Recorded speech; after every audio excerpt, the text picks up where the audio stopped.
Hi, everyone. Welcome to this week's Take 5 with Steph. Today, I have a special guest. Her name is Natalie. Natalie is a friend and someone I really respect in the marketing industry. And we met through networking. And sometimes when I go to these networking events, I see these great energetic people on Zoom, and I'm like, I want to know that person. And she's one of them. And I'm just so thrilled that we've kept in touch. Natalie, welcome to the conversation today. Why don't we kick it off by you sharing a little bit more about you? Yeah, thank you so much, Steph. It's such a pleasure to be here, and right back at you as well with the me being gravitated toward wanting to meet you. So I'm Natalie Swan, and my firm Swan and Associates provides fractional chief marketing officer services to B2B companies. We've been around since 2017, so we just celebrated, well, a couple months ago, our 7 years in business, which is a little bit nutty to think about.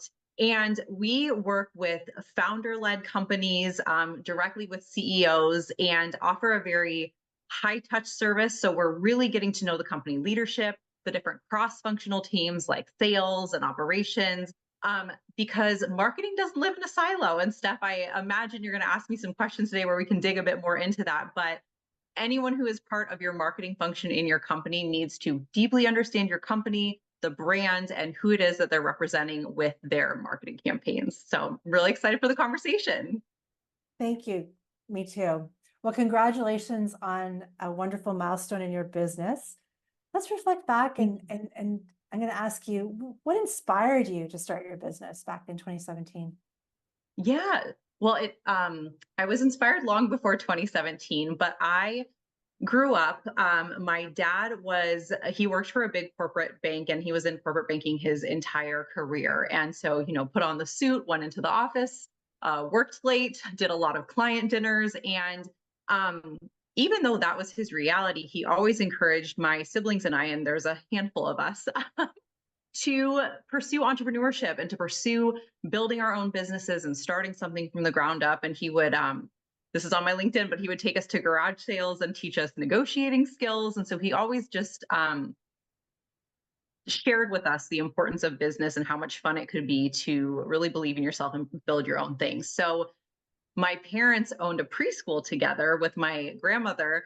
And my very first business was selling candy bars at the preschool. So I had them in the staff room there. And that was something that I was able to work on with my dad. So I think that's where the seed was planted. As I got older, when I graduated from college, I got a wonderful opportunity to work at a company in downtown Chicago. We produced events all over the United States and internationally. And it was started by two young entrepreneurs who were brothers in law. And it was just a very scrappy, spirited, problem solver, creative culture. And so that paired with my dad's lesson in the past, I just always knew that eventually I was going to start my own business. And here we are today. That's a good story. That's great. How fortunate that you had parents that kind of showed you the way with entrepreneurship and being an owner. That's fantastic. And something many people might not know about you is that you're adventurous. I'm starting to understand why you're an adventurer, like some of the things, like the daring, amazing things you've done that I admire, because you probably grew up encouraged to try new things all the time, right? It sounds like was how your family was. Do I have that right? You do. Lots of very fun family vacations. I was actually on a client call this morning, and we were talking a little bit about I grew up on 5 acres in Oregon. It wasn't an operational farm, but we had a lot of farm animal pets, if you will. And we're always playing outside. We're always getting creative with how to spend the time and what to do. And it was my siblings and I, as well as our neighbor kids that were just right by. So we were always getting into mischief and being silly amongst ourselves. So yes, definitely love traveling, love experiencing different places in the world and different people. And it's just led to a lot of fun opportunities. And I feel like I bring a lot of that into business as well. Yes, definitely. Let's talk a little bit about all that some things you've noticed in the industry over the years. And I always like to ask, what are some of the cyclical experiences and trends you've seen over time because it really helps us take a step back and understand, this moment we're in might feel very intense or challenging, but there's information before this happened and differences that'll happen after this moment. So can you share a little bit about what are some of those cyclical experiences you've had in your industry? Yeah. So I think cyclical is the right word here, but what I want to share, because I've seen it time and time again, is marketing is a constant evolution.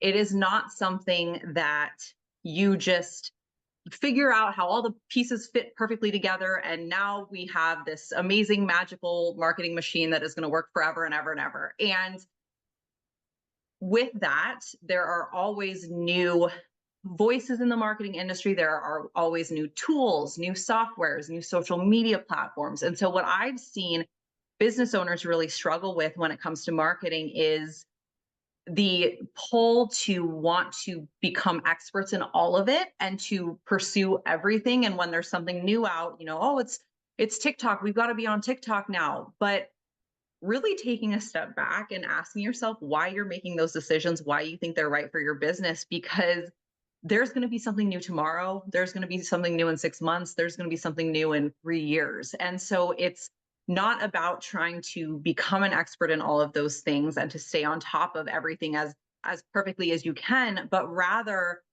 figure out what it is that you need to be doing that makes the most strategic sense for your business. So I think that's one of the really biggest things is if you feel overwhelmed by the sheer amount of things you could do to market your business and tools that are available, know that most of them aren't right for you, and that's okay. Really good point. Let's talk a little bit about related to that. How does a business know when they're making foundational mistakes with their marketing approach? Let's flip the script a little bit and talk about that. Yes, so foundational mistakes. So really the big one is not having any idea why they're making the marketing decisions that they are. So I think we might talk a little bit about marketing leadership as part of this conversation, but a lot of people do what I call check the box marketing, which is, oh, I'm pushing this out to all my social media platforms because I think it's going to get me more visible. Or, oh, we're sending, this newsletter out because we heard that email marketing can be really profitable. And so they're doing these things because they've heard it was important and they therefore believe that, okay, these people are experts. They're telling me the things to be doing. And so I'm going to be doing them.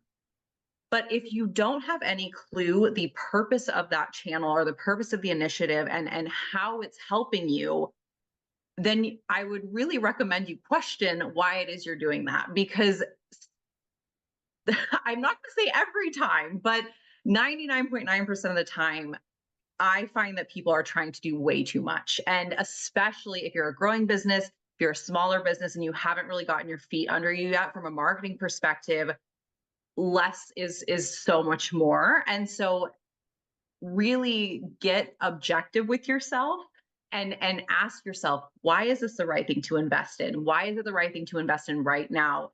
Is it realistic based on where we're at with our marketing, based on the budget we have, based on the team that we have to pursue this initiative?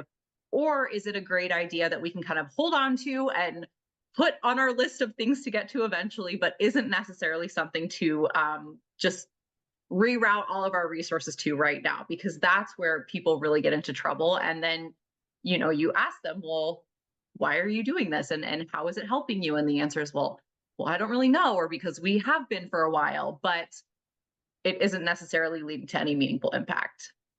Mhm.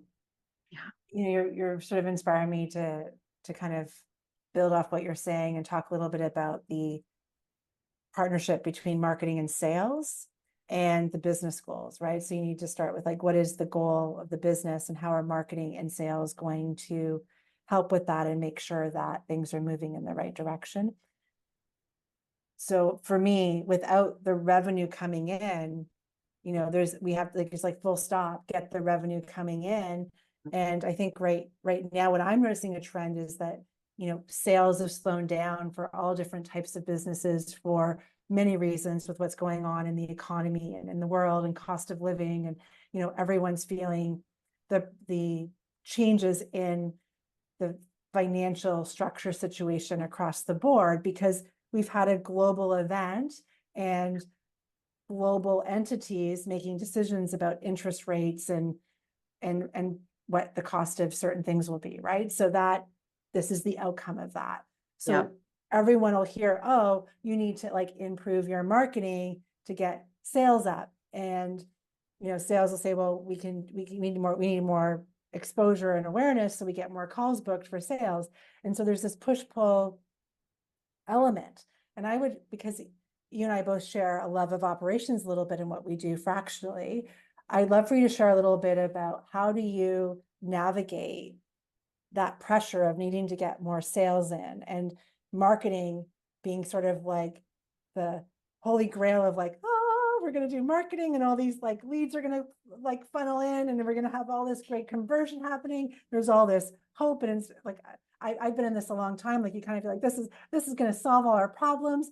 And then the marketing team's like, well, wait a second, where, it takes time for you to get the momentum and set that up. So I'm going to stop the question now. The bottom line is, how do you navigate that situation?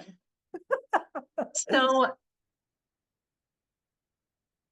I mentioned that this company that I was at in Chicago, and it was an event company. We did massive events, tens of thousands of people, and I was a brand manager there, and I oversaw a team of copywriters. I also was part of the brand development team with our go-to-markets. So for any new brands, working directly with the founders, the VP level.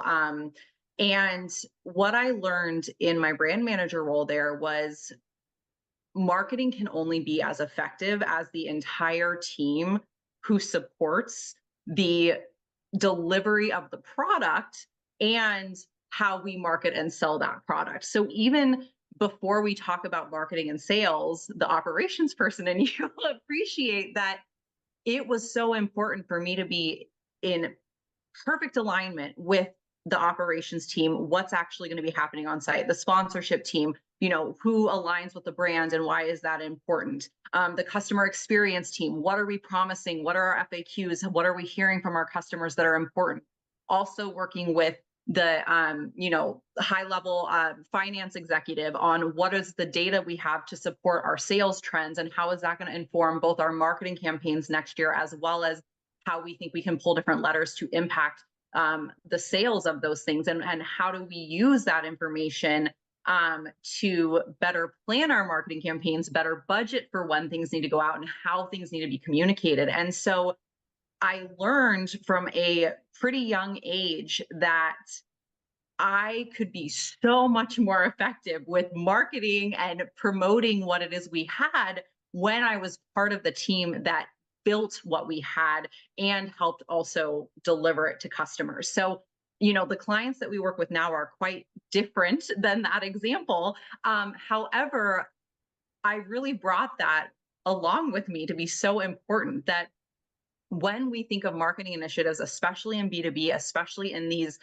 very heavy relational businesses, right? It is not direct response where, and I'm speaking for my clients specifically, where someone is going to a e-commerce website and making a purchase decision and buying, and it's like, okay, well, that came from, this campaign directly, but it's longer sales cycles, it's more relationships, it's more of, sales team directly nurturing their partners and their prospects, et cetera. And so it is everything for marketing and sales to be not only on the same page, but to like write the page together, right? To be in the meetings and to come up with, here's what we think the best approach is going to be. Here's why, knowing that everything should be tested and we have a hypothesis, but we're going to go out and see what happens.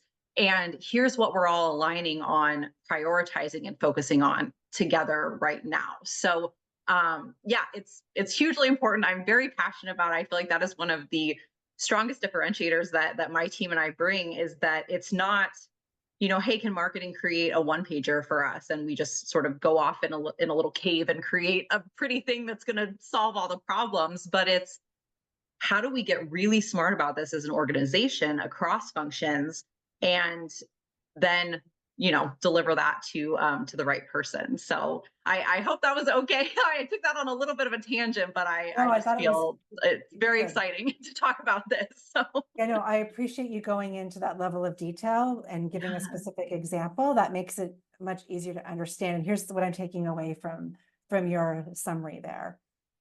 Break down the silos Mhm. cross department, especially between sales, marketing, and delivery teams, so Yeah. that you know what we're promising and we can deliver on those promises, and we market it in a way that helps nurture that experience with your potential customers and clients, so that when they actually get to interact with the service or product, it's what they thought it would be. You know, you don't have people dropping off and abandoning carts and not following through because they got exactly what they expected through that journey. And you tend to try to use buzzwords and like shorten the conversation. I think it's really important that we pause and extend and go a little deeper here so that people can connect the dots and actually make sure they're talking like this in their business. I think it was very valuable. Thank you for sharing. Yeah, yeah. And there was something else that I was going to add to that, which is escaping me now. But yes, I feel like breaking down the silos is such a common thing to say, and how that shows up really is from the beginning. Oh, and what I was going to add to that as well is, yes, so that we're delivering what we promise, and we're delivering based on the expectation of the customer, which is brand and marketing, right? It's expectation setting and communication. Because what does that lead to? It leads to an amazing customer experience who then becomes an advocate and a champion of your brand. And so, especially if you're in a business where you are serving, maybe you're doing something highly specialized, or you're doing something as part of a community and people know you, it is so powerful when you then have those people who want to tell everyone about you and who are willing to give you those referrals. And marketing doesn't start and stop at someone heard about us and they went to our website. Like, it's so much more comprehensive than that. So I just wanted to make sure to address that too. I think it's a great point. And some of the events I've been going to about the future of marketing, and even talking about AI in marketing, which we won't get into right now, that's a whole other conversation. But what's happening in those discussions is about communities and people not wanting to be marketed and sold to. So they're going into communities that they feel like it's an invitation or like that's been curated. I know you can have loyalty programs up. This is a little bit different. And they're sharing recommendations with each other. And so people are trusting that referral amongst their network and their friends over even like reading an email that might have come out. And it's all good for awareness, but I think we have to get really real about what's closing the sale here, and that what's planting the seed and then what like puts it over the finish line. I think that's changing. This is why I find marketing fascinating, is that it's hard to understand that you're going to invest and you're going to put all this information out there and ways for people to understand you, but you can't predict, who are the fans and who's going to be helping you market that in addition to what you're doing. And so every interaction needs to be awesome. And that's on the foundation of operations, in my opinion, that everyone knows that they can do the right thing at any given moment for that experience. So it's all connected, and it's nice to break that down. So that's a great point. I want to go back to something you said earlier about leadership. Tell me, what is marketing leadership and why is it important? Yeah. So what is marketing leadership? Marketing leadership is direction, accountability, and clarity in your marketing initiatives. And what you're doing, it's what I mentioned earlier. Like, what are we doing? Why are we doing it? And who is going to be accountable at the different stages of it. And what I've seen with a lot of growing businesses is that they're investing in very specific tactical aspects of marketing. So perhaps they've hired a Google Ads agency, and maybe they have someone writing their marketing emails, and maybe they are paying someone to post on social media for them a few times a week. However, none of those things are really working cohesively together. And in many cases, those aren't even the right things to be investing in for that particular business. So marketing leadership can help you identify, hey, we've been spending all of this money on paid ads. Not only has it not done anything for us, but, and this happens a lot, we don't even know what to do next, right? We can't even pinpoint on what went wrong and how to improve and adjust upon it, which is how you have successful marketing. That is the path to successful marketing. Is I have a hypothesis, I have some ideas about what's going to work. I'm going to put something into play, and then I'm going to adjust, and I'm going to continue to refine, et cetera. But if you're working with, a bunch of disparate partners that sort of all have their own systems and ways about doing things, and perhaps the company leadership doesn't speak the same language as the person who's running the PPC ads, and so they don't even know what questions to ask, we really end up in situations where there's no continuity and there's no momentum building. And that is the most frustrating place to be, especially because you're investing in it. So you think, I'm paying people who know what they're doing, they're going to come in and help. But so much of the time, they're not the right people because there's no leadership to help make those decisions. So that's why it's important to hopefully help avoid a lot of those situations. Thanks for sharing that. I have a little bit of a different experience because I've been on the other end of that, where I may have been fractionally working as a COO in a digital agency that might be specializing in, say, paid Yeah. media or Google Ads specifically, or like what you mentioned. And I can tell you firsthand that that team, if they don't see things working, they too are craving someone to step up and be the marketing leader, if that has not been said, that they can take that position, that they are empowered to do that. And if you have a marketing team in the business that's working with several partners, and there's no one overseeing all that, everyone's got their own agenda, not one, I can guarantee you, not one of those partners is feeling satisfied in that arrangement, and they wish it was different. And so they could probably do a better job if there was that marketing leadership there. And I think that's the time, if you don't have that on your team, that's a great time to talk to someone like you from a fractional CMO perspective, that you could be that interim resource, and then figure out how the team could do that themselves, but start there, and then you can oversee, and you could bring everyone together and make sure everyone's working harmoniously and making sure everything's on point. So I would say marketing leadership is even knowing if the reason it's not working is because of that contributor or that partner Yes. or that agency you're working with, or if it's because you haven't been clear and focused on your goals to actually set people up for success. And so you have to be very careful about, before you end a relationship, that you make sure it's for the right reasons, and that you don't, I'm sure many people, especially in this situation, would want to have a chance to do the right thing. And if they don't, then maybe they're not the right fit. But if they have the chance to work with someone that's giving clear direction, things might turn around. And so I think that's it. I just wanted to add that other lens, because I've been on the other side of what you're talking about. Yes. And you're 100% right. Like that is without question so true. And I that's another thing that often gets overlooked with marketing, is how specialized it's become and how specific people have spent, years and years sort of perfecting their craft. So if it is an agency, hey, we're really good at XYZ initiative, for example. And I think a lot of times businesses expect sort of the marketing hire to be the fix all, right? Like they can just do everything and have the strategy, have the implementation, have the execution, have the reporting. But realistically, exactly what you said is that there are agencies, groups, freelancers, internal people, whomever, who are trying to do so much with the resources that they have. And so making sure that you have filled it out in all those ways and making sure that it is the right setup for you is the most important thing. But yeah, I 100% agree with you. And I've seen that too.